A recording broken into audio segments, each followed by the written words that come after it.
दोस्तों नमस्कार। स्वागत है आपका mains answer writing discussion programme में। आज हमने 2 क्वेश्चन पोस्ट किया है, दोनों मॉडर्न हिस्ट्री से रिलेटेड हैं। आप ज़रूर अटेम्प्ट करिएगा इनको, काफ़ी प्रोबेबल क्वेश्चन है और बिल्कुल ऐसा ही क्वेश्चन बीपीएससी में आता है। तो आज का जो हम क्वेश्चन डिस्कस करेंगे वो सीडीएम से रिलेटेड जो क्वेश्चन है उसको डिस्कस करेंगे।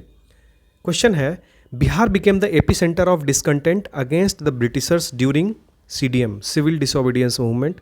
How far do you agree with the statement? तो सविनय अवज्ञा आंदोलन के दौरान बिहार अंग्रेजों के खिलाफ असंतोष का केंद्र बन गया था। आप इस कथन से कहाँ तक सहमत हैं? तो सवाल असल में ये पूछ रहा है कि सीडीएम के दौरान जो सिविल डिसोबीडियंस मूवमेंट था उस दौरान बिहार में अंग्रेज़ों के खिलाफ क्या क्या हुआ था, वो अपना डिसकंटेंट किस तरह से शो कर रहे थे, उसके बारे में उन्होंने पूछा है कि आप बताइए कि डिसकंटेंट कैसे शो कर रहे थे। तो ऑलरेडी हमने प्रीलिम्स के टाइम पे भी काफ़ी वीडियोस को देखा था, जो रोहित सर का वीडियो है एम्बेडेड है, आप उसको भी देखिए, काफ़ी कुछ मिल जाएगा। मैं स्ट्रक्चरिंग को बताता हूँ और कुछ कंटेंट भी बताऊँगा। आप उस वीडियो को प्राइमरी देखिए, बाद में फिर इसको देखिए, तो आपको अच्छी तरह से अंदाज़ा लग जाएगा एक्चुअली हो क्या रहा था। तो हमको यही प्रूव करना है ना कि जो भी अंग्रेज़ों के खिलाफ या जो भी आंदोलन चले थे सीडीएम में बिहार के टाइम पे, ठीक है, वो एक रिएक्शनरी अप्रोच था जो ऑपरेसिव एम्पायर था, जो ऑपरेसिव ब्रिटिश एम्पायर था उसके अगेंस्ट में। ठीक है, तो हम स्ट्रक्चरिंग इसकी करते हैं अब। तो हम कोई भी आंसर जो स्टार्ट करते हैं हम पहले कीवर्ड ढूंढते हैं उसमें। तो कीवर्ड क्या है? एपी सेंटर ऑफ डिसकंटेंट, फिर है कि Britishers during CDM against the British. ये आप पूरा समझ लीजिए, AP centre of discontent against the British during CDM. बस इतना ही है और कुछ नहीं है इसमें। सिंगल पार्ट है तो लिखना थोड़ा ज़्यादा रहेगा, लेकिन हम कोशिश करेंगे कि उसको अलग अलग तरीके से तोड़ लें। आगे देखते हैं। जो हम इंट्रो लिखेंगे, इंट्रो में थोड़ा हमको ये फील कराना चाहिए होगा कि बिहार में ऑलरेडी काफ़ी सारे मूवमेंट्स हो रहे थे। बिहार ऑलरेडी एक सेंटर प्लेस था नेशनल मूवमेंट का। सीडीएम के दौरान भी ऐसा ही कुछ हुआ और वो जो भी मूवमेंट्स यहाँ हो रहे थे लोकल लेवल पे, वो सारे ओरिएंटेड थे against the oppressive rule of British rule. लोग सब काफ़ी परेशान थे ब्रिटिश रूल से। They were very discontent with the British empire, with the British rule. तो मैं इसको एक बार एक मॉडल इंट्रो आपको बताता हूँ। आप इस तरह से शुरुआत कर सकते हैं। देखिए, आप इसको सीडीएम से भी शुरुआत कर सकते हैं। आप अनेकों तरीके हैं इंट्रो करने के, आप बहुत चीज़ इंक्लूड कर सकते हैं इंट्रो में। सबका अपना अपना अलग तरीका भी हो सकता है। मैं जैसे करता या एक नॉर्मल जो तरीका हो सकता है उसमें से एक तरीका मैं बताता हूँ। मैं क्या लिखता है इसमें कि Bihar has tremendously contributed to the facets and phases of national movement in the checkered history of progress where it had undergone severe stress, strains, and still it has persistently marched forward despite repressive and oppressive measure of an aggressive and formidable imperialism। थोड़ा high level का है, फिर से repeat करके सुनिए, समझ आएगा। मैं समझा देता हूँ क्या लिखा है मैंने इसमें बताने की क्या कोशिश की है कि जो नेशनल मूवमेंट के डिफरेंट फेजेस हैं उसमें बिहार ने काफ़ी ट्रिमेंडसली कंट्रीब्यूट किया है, काफ़ी ज़्यादा कंट्रीब्यूट किया है, और काफ़ी स्ट्रेस स्ट्रेन लेते हुए भी ये हमेशा आगे की तरफ बढ़ता चला है। और रिप्रेसिव और ऑपरेसिव मेजर जितने भी आए हैं इंपीरियलिस्ट ब्रिटिश रूल के, उसके अगेंस्ट हमेशा ये खड़ा रहा है और लड़ता रहा है। हमने ये लिख दिया, एक जनरल इंट्रो लिख दिया इसमें। ये काफ़ी जनरल इंट्रो है। ये लिखा कि बहुत सारे मूवमेंट्स हो रहे थे, उसमें बिहार स्ट्रेस स्ट्रेन ले रहा था, लेकिन फिर भी अंग्रेज़ों के साथ लड़ रहा था। ये एक जनरल है। अब यहाँ पे हमारा क्वेश्चन क्या है सीडीएम का, तो हमको थोड़ा सीडीएम से भी रिलेट करना पड़ेगा इसको।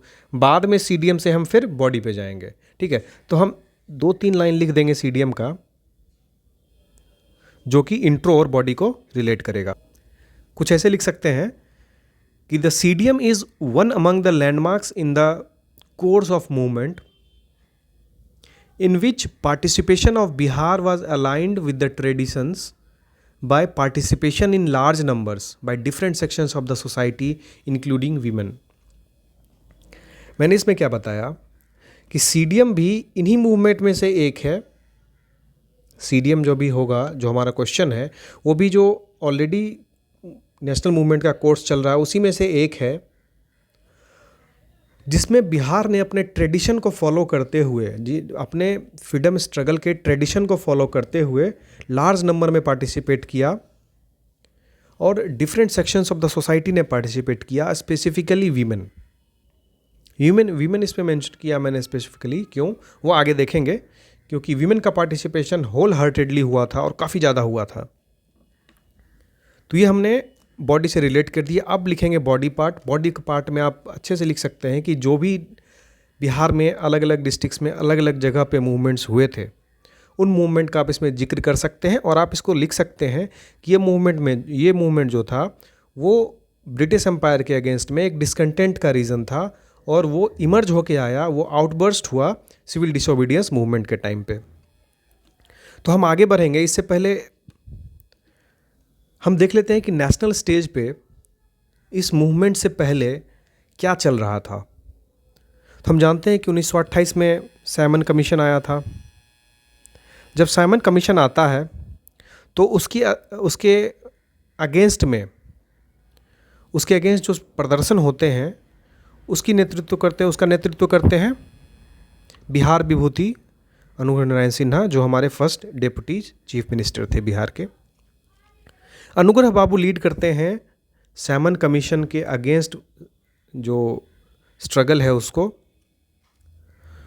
उसके बाद 1929 में जवाहरलाल नेहरू की लीडरशिप में, की अध्यक्षता में लाहौर सेशन में एक रेजोल्यूशन पास होता है पूर्ण स्वराज का, और उसमें ये डिसाइड किया जाता है कि 26 जनवरी 1930 को इंडिपेंडेंस डे सेलिब्रेट किया जाएगा। बिहार चूँकि ऑलरेडी नेशनल मूवमेंट में इतना समरसता से घुसा हुआ था कि वहाँ सेलिब्रेशन का माहौल बन गया। हर जगह खुशियाँ मनाई गई कि हम लोग अब इंडिपेंडेंस डे सेलिब्रेट करेंगे, और एक्चुअली में सेलिब्रेट भी किया गया, काफ़ी अच्छे तरीके से सेलिब्रेट किया गया। अगर ऑफिशियल सोर्सेज को देखेंगे तो जो ऑफिसर्स थे, जो डिस्ट्रिक्ट मजिस्ट्रेट्स थे, उनको स्ट्रॉन्ग इंस्ट्रक्शन था सेंट्रल गवर्नमेंट से, यानी कि जो वाइसरॉय था वहाँ की तरफ से इंस्ट्रक्शन था कि किसी भी मूवमेंट को बिहार में क्लोजली ऑब्जर्व करने, क्योंकि वो चंपारण के आंदोलन से काफ़ी ज़्यादा पैनिक में हो गए थे कि फिर ज़्यादा कहीं ये ना हो जाए। तो उसमें दो नारा जो है ना काफ़ी उभर के आया था, लॉन्ग लिव रिवोल्यूशन और लॉन्ग लिव इंडिपेंडेंट इंडिया। ये नारा जो है बिहार में काफ़ी उभर के आया था, जो 26 जनवरी 1930 को झंडा फहराने के बाद, इंडिपेंडेंस डे सेलिब्रेट करने के बाद ये नारा दिया गया था। उसी लाहौर सेशन में 1929 के लाहौर सेशन में, जहां जवाहरलाल नेहरू ने पूर्ण स्वराज का एक रेजोल्यूशन पास कराया था, उसी लाहौर सेशन में जो कांग्रेस वर्किंग कमेटी अपॉइंट की गई थी, उनकी मीटिंग हुई अहमदाबाद में, और उसी मीटिंग में डिसाइड किया गया और एक रेजोल्यूशन पास किया गया कि हम सिविल डिसोबीडियंस मूवमेंट को, या हम एक मास मूवमेंट लॉन्च करेंगे, और वो मास मूवमेंट जो होगा वो सिविल डिसोबीडियंस मूवमेंट के फॉर्म में होगा। तो ये जब पास हो गया रेजोल्यूशन कि हमें एक मास मूवमेंट लॉन्च करना है और वो सीडीएम होगा, और वो किसके लिए होगा और कुछ ऑब्जेक्टिव होना चाहिए उसका। तो ऑब्जेक्टिव बताया गया कि जो हमारा attainment of goal of independence है ना, वो हमारा ऑब्जेक्टिव रहेगा सिविल डिसोबीडियंस मूवमेंट का। अब एक मूवमेंट होता है तो उसके लीडर भी कोई होंगे, तो उसी मीटिंग में ये डिसाइड किया गया कि जो मोहनदास करमचंद गांधी, उनको डायरेक्टर ऑफ कांग्रेस घोषित किया गया। ये वर्ड बहुत इंपॉर्टेंट है, डायरेक्टर ऑफ कांग्रेस घोषित किया गया, और उनको फुल अथॉरिटी दी गई सीडीएम को लॉन्च करने की और लीड करने की। उसमें महात्मा गांधी अपने प्रकाष्ठा पे थे, उनकी जो प्रसिद्धि थी, उनका जो उनके लिए जो लोगों का सपोर्ट था वो एकदम चरम पे था, मैक्सिमम था। तो जैसे ही उनको फुल अथॉरिटी मिलती है तो वो क्या करते हैं कि अपना एक 11 पॉइंट डिमांड रखते हैं इरविन के सामने। 11 पॉइंट डिमांड रखते हैं इरविन के सामने और बोलते हैं कि अगर ये सब मांगे हमारी पूरी नहीं हुई तो 11 मार्च से हम लोग आंदोलन करेंगे। तो हुआ वही, इनकी मांगे नहीं मानी गई, क्योंकि उस समय अंग्रेज़ों को अंदाज़ा नहीं था कि जो स्ट्रगल होने वाला है, जो सत्याग्रह होने वाला है, जो आंदोलन होने वाला है, वो कितना स्ट्रेच तक जा सकता है, वो कितना प्रभावित कर सकता है उनको। तो गांधी जी ने अंततः 12 मार्च 1930 को, आपको पता है, दांडी मार्च की शुरुआत की, जो कि 6 अप्रैल को ख़त्म हुआ। 5 अप्रैल को मान सकते हैं, 5 अप्रैल को ख़त्म हुआ। 24 दिन लगे इसमें, 78 लोग उनके साथ थे। 200 माइल की उन्होंने यात्रा की थी टोटल। तो ये सब फैक्ट आपको पता है, बताने की कोई ज़रूरत नहीं है। और ये जो मैंने बताया ऊपर से, ये मैंने आपको एक रिव्यू कर दिया। आप इसको अपने शब्दों में 1 या 2 पैराग्राफ में लिखेंगे, ठीक है। जो मेंशन है कीवर्ड्स, उसको आप मेंशन करेंगे और इन्हीं को लेके आप पैरा में या पॉइंट्स में जैसे भी लिखें, पैरा में लिखना मैं कहता हूँ बेटर रहेगा, आप इसको लिखेंगे। उसके बाद बिहार कॉन्टेक्स्ट में अगर आते हैं, बिहार कॉन्टेक्स्ट में क्या हुआ था सीडीएम में, सिविल डिसोबीडियंस मूवमेंट में, तो जो दांडी है वो तो समुंदर किनारे था, वहाँ तो नमक बनाकर अंग्रेज़ों के जो एक्ट थे, जो साल्ट एक्ट था, उसका अवहेलना किया गया। लेकिन बिहार कॉन्टेक्स्ट में ऐसा नहीं हो सकता था, क्योंकि सी कोस्ट नहीं है हमारे पास। तो हाँ, इससे पहले बिहार उसमें इतना पॉपुलर था, उतना ज़्यादा इफ़ेक्टिव था, इतना ज़्यादा यहाँ पे नेशनल मूवमेंट का एक बयार बहा हुआ था कि जवाहरलाल नेहरू खुद विज़िट किए थे जब दांडी मार्च चल रहा था। तो अराउंड 31 मार्च के अराउंड में 1930 को ये विज़िट किए थे और सारण और मुजफ्फरपुर गए थे। वहाँ उन्होंने लोगों को काफ़ी इंस्पायर किया और लोगों को संगठित किया कि अगर कोई डेट आगे फिक्स होता है तो उस डेट में लार्ज नंबर में पार्टिसिपेट करने के लिए।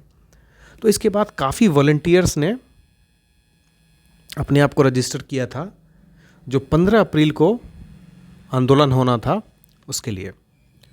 तो बिहार में असल में जो साल्ट बनाया गया, जो साल्ट मैन्युफैक्चर हुआ एज ए सिंबॉलिक, तो वो साल्ट पीटर निकाल के हुआ और ये सब तो आपको पता है, बताने की ज़रूरत नहीं है। ये सब एक जो फैक्ट्स हैं उसको बताने की ज़रूरत नहीं है, मैं एक फ़्लो बता रहा हूँ। और इस तरह से राजेंद्र प्रसाद जी के नेतृत्व में सत्याग्रह आंदोलन जो है वो सत्याग्रह शुरू हुआ सीडीएम का बिहार में। ये बहुत इम्पोर्टेंट है।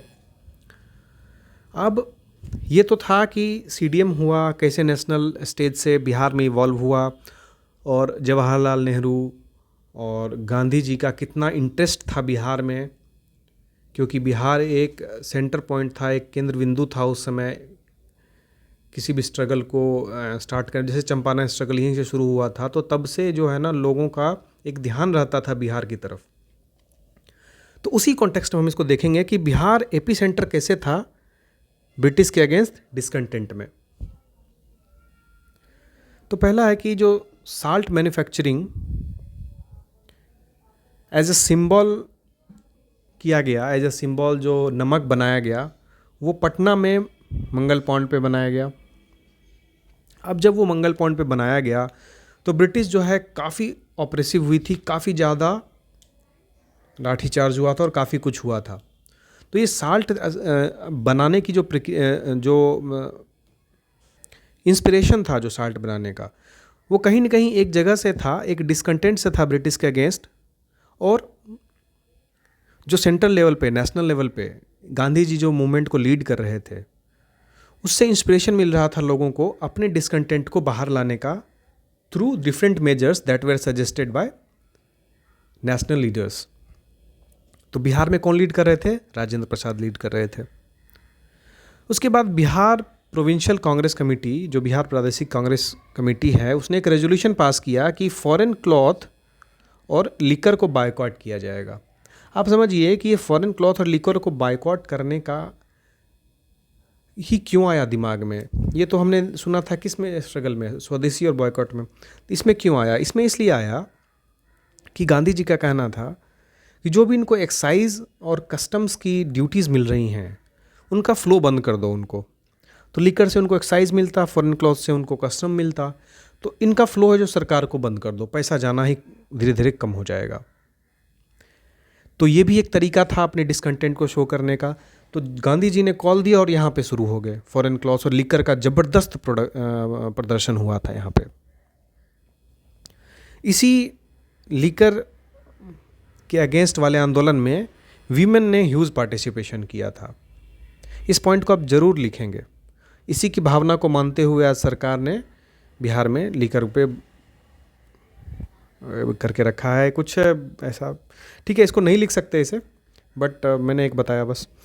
ठीक है, नेक्स्ट भागलपुर में अभी जो देखिए वॉलंटियर्स जो बने थे जवाहरलाल नेहरू के विजिट के टाइम पे, उनका एक कुछ पर्सनल ग्रज भी था, जो काफ़ी ब्रिटिश के ऑपरेशंस थे जो जिस तरह से दबा रहे थे लोगों को। तो भागलपुर में जो वो संगठित हुए थे तो उन्होंने काफ़ी बड़ी मीटिंग रखी। तो उस मीटिंग के बाद जो गवर्नमेंट ने उसको इलीगल करार दिया। जैसे ही उनको इलीगल करार दिया तो उनको काफ़ी ज़्यादा उनकी क्रिटिसिज्म की गई हर तरीके से गवर्नमेंट की। तो जो भागलपुर में वॉलंटियर्स का एक मीटिंग था गवर्नमेंट के अगेंस्ट में, वो भी एक तरह का डिसकंटेंट ही था। वो भी एक डिसकंटेंट है जिसको हम अच्छे से मेंशन कर सकते हैं। आपको पता है कि मुंगेर में श्री कृष्ण सिंह जी और मोहम्मद जुबैर लीड कर रहे थे मूवमेंट को, और उन्होंने मुंगेर से सेंट्रल फिगर रहे थे। और किसान आंदोलन की शुरुआत करने में पहली जो किसान सभा बनी थी 1922-23 में, वो भी इन दोनों के नेतृत्व में ही बनी थी। इनका भी रोल मुंगेर में काफ़ी ज़्यादा प्रेरणा दे रहा था लोगों को। अगर देखें तो भागलपुर में महादेव लाल सर्राफ के नेतृत्व में काफ़ी कुछ चल रहा था। उसी तरह से चौकीदारी टैक्स भी जो है ना, एक काफ़ी ज़्यादा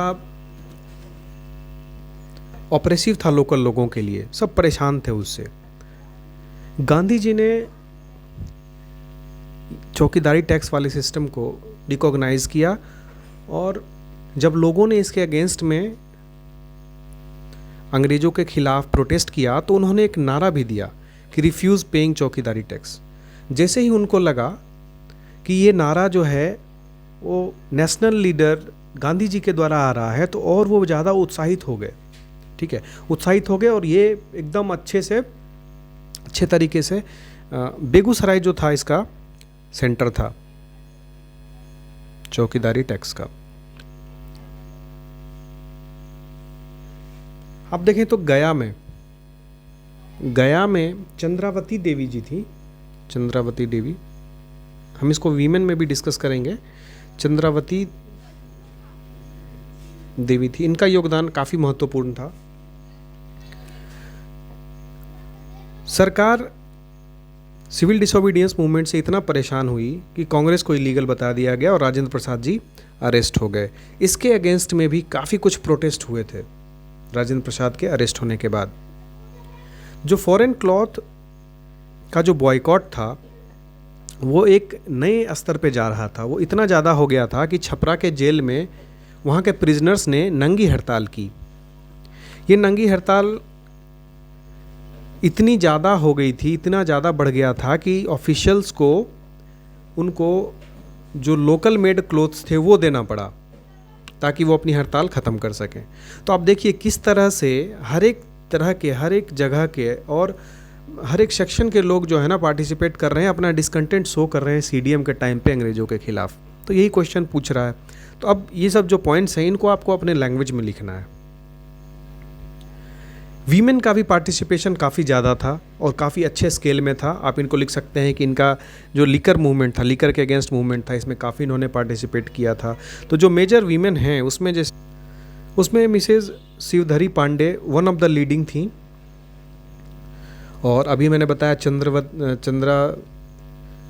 चंद्रावती देवी, इनका भी योगदान काफ़ी महत्वपूर्ण था गया में। अब्दुल बारी जी है ना, वो हिंदू मुस्लिम यूनिटी के लिए काफ़ी सीडीएम के दौरान काफ़ी स्ट्रगल कर रहे थे। एक बार एक स्ट्रगल के दौरान, जब सत्याग्रह के दौरान जब वो दिखे थे वहाँ के लोकल सुपरिटेंडेंट ऑफ पुलिस को, तो उन्होंने पूछा कि you are a Mohammedan, why you are here. तो इस पे अब्दुल बारी साहब ने बोला था कि I don't know whether I am a Mohammedan और a Hindu, but I know this कि इस मूवमेंट के लिए हिंदू और मुस्लिम साथ हो गए हैं और आपको नाको तले चने चबवा देंगे।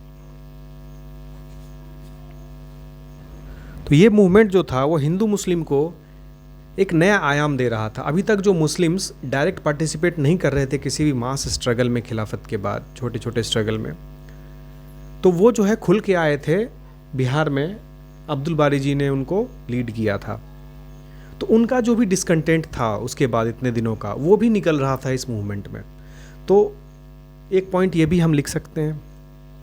उसके बाद जो लोकल लेवल है, जो ग्रास रूट लेवल पे लोग थे, जो गांवों में लोग थे, उनको जोड़ने के लिए राजेंद्र प्रसाद ने उसी टाइम पे पंचायत सिस्टम इवॉल्व करने का आइडिया दिया था। उन्होंने कहा था कि मूवमेंट में अभी वही लोग पार्टिसिपेट कर रहे हैं जो थोड़े अवेयर हैं, जो थोड़े इलीट हैं। अब हमको ज़रूरत है कि मूवमेंट को मास किया जाए। अगर मास करना है तो लोगों को उन पे जो बीत रहा है, उन पे जो रोज़मर्रा की ज़िंदगी में उन पे जो भी ऑपरेशंस हो रहे हैं ब्रिटिश के द्वारा, उसके अगेंस्ट उनको खड़ा होना पड़ेगा। उसके लिए उनको अवेयरनेस चाहिए। तो अवेयरनेस के लिए पंचायती सिस्टम इवॉल्व करने का आइडिया राजेंद्र प्रसाद जी ने उसी समय दिया था। बाद में क्या हुआ कि गवर्नमेंट को कॉम्प्रोमाइज़ करना पड़ा इन सब चीज़ों से, और आप जानते ही हैं सारा चीज़ कि सेकेंड राउंड टेबल कॉन्फ्रेंस हुआ और उसमें गांधी जी ने पार्टिसिपेट किया। फिर वो फेल हो गया टॉक। तो बाद में फिर क्या हुआ, जैसे ही फेल हुआ तो सरकार ने सेकेंड जो राउंड था सीडीएम का, उसको अच्छे तरीके से क्रश करना शुरू किया एकदम। फिर राजेंद्र प्रसाद, ब्रजकिशोर प्रसाद, सब जो है वो अरेस्ट होते चले गए। गांधी जी जब अरेस्ट हुए सीडीएम के दौरान, तो वहाँ पे अब्बास तैयब जी लीड कर रहे थे उस स्ट्रगल को, और काफ़ी कुछ हड़ताल और प्रोटेस्ट हुआ था गांधी जी के अरेस्ट होने के बाद। तो बिहार के जो तारा कुमार और शारदा प्रसाद थे, जो सिटी इन काउंसिल बना था उस समय, उससे उन्होंने रेजिग्नेशन दे दिया था। तो इस तरह से उन्होंने अपना डिसकंटेंट शो किया था अंग्रेज़ों के खिलाफ। तो अब आते हैं थोड़ा एनालिसिस पार्ट पे। आप देखेंगे कि जितने भी छोटे छोटे एक्शंस लिए गए, जो भी इनिशिएटिव्स हुए, वो सारे अलाइंड थे जो नेशनल मूवमेंट का जो ऑब्जेक्टिव था, जो गांधी जी ने सेट किया था, उसके अलाइंड थे। और वो एक फॉर्म था लोगों के डिसकंटेंट को बाहर निकालने का। लोग परेशान थे, शायद ABC रीज़न से परेशान होंगे, लेकिन जो निकल रहा था वो हड़ताल के फॉर्म में, सत्याग्रह के फॉर्म में, साल्ट टैक्स का ब्रेक करके, साल्ट बना के, या फिर चौकीदारी टैक्स के अगेंस्ट जो आंदोलन हुआ तो उसमें, तो इस तरह से लोग जो है ना, मास पार्टिसिपेशन हुआ था इसमें। वीमेन का पार्टिसिपेशन हुआ था, काफ़ी बड़े बड़े लोगों ने पार्टिसिपेट किया था इसमें अगेंस्ट ब्रिटिश पॉलिसीज़। और अगर आप देखें तो जो भी नेशनल लीडर्स थे उस समय, महात्मा गांधी, जवाहरलाल नेहरू, राजेंद्र प्रसाद, तो उस समय इन लोगों का ध्यान बिहार के लिए काफ़ी ज़्यादा प्रोमिनेंट था, क्योंकि वो जानते थे कि बिहार का जो स्ट्रगल है वो एक प्राइम इम्पोर्टेंस रखता है नेशनल स्ट्रगल में। तो ठीक है, इस तरह से आप कुछ एनालिसिस को भी लिख सकते हैं। आप ये ज़रूर लिखिए एनालिसिस, ये इसलिए इम्पॉर्टेंट है क्योंकि आपने जो भी बॉडी में लिखा है और आप जो कंक्लूड करेंगे उसके बीच का जरिया एनालिसिस को ही बनाना है। ठीक है, तो फाइनली हम कंक्लूड करेंगे इसको कि given the number of struggles, जो भी स्ट्रगल का नाम आप दे दें, एक दो लोगों का नाम दे दें under the leadership Rajendra Prasad, Bihar showed a remarkable participation in the civil disobedience movement against the British in diverse forms. Bihar is a land of revolution, and that continued through the struggle of Jayaprakash Narayan and एक बार 75 का भी express कर दीजिए। तो इतना कह के हम लोग कंक्लूड कर देंगे। देखिए मैंने थोड़ा ऊपर से ही बताया चीज़ों को, क्योंकि ये ऐसा चीज़ है ना कि आप जितना अपने से लिखेंगे, बस मैंने फैक्ट्स जो थे फैक्ट्स को यहाँ बता दिए, इन फैक्ट्स को यूज़ करके आप अपने शब्दों में चीज़ों को लिखें। ठीक है, स्ट्रक्चर आप बता दिया मैंने कैसे लिखना है, कुछ फैक्ट्स बता दिए बॉडी के जो आप लिख सकते हैं, इसको यूज़ करके अपने वर्ड्स में आप लिखिए, बहुत अच्छा आंसर बनेगा। ठीक है, एग्जैक्ट आंसर देने का कोई मतलब ही नहीं है, जो अननोन टॉपिक्स हैं उसमें दिया जा सकता है, बट ये सब टॉपिक तो काफ़ी ज़्यादा कितनी बार पढ़ा हुआ होगा आपका, जो प्रीलिम्स के लिए आपने तैयारी करी थी उसके लिए उसको आप यहाँ यूटिलाइज़ करिए, और बिहार के संदर्भ में जितने ज़्यादा एग्जाम्पल्स हो सकते हैं उतने ज़्यादा दीजिए। ठीक है, तो आज के लिए इतना ही रखते हैं, मिलते हैं अगले दिन नई वीडियो के साथ। धन्यवाद।